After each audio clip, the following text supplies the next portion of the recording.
பார்க்குறதுக்கு தாமரையாட்டம் இருக்கு இல்லைங்களா? கலரையும் அந்த பூவையும் பார்க்கும்போது தாமரை கிடையாது.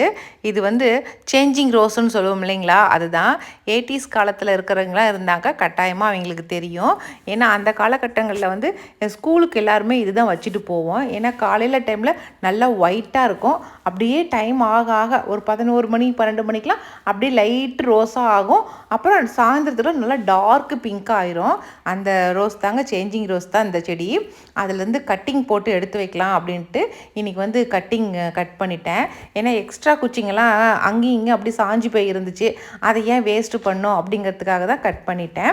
இந்த பூ பாருங்கள் எவ்வளோ அழகாக இருக்குதுன்னு.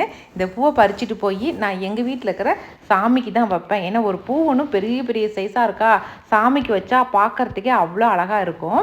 இந்த கட்டிங்ஸ் எல்லாமே இது மாதிரி கட்டர் வச்சு அழகாக சின்ன சின்ன பீஸாக கட் பண்ணிட்டேன்.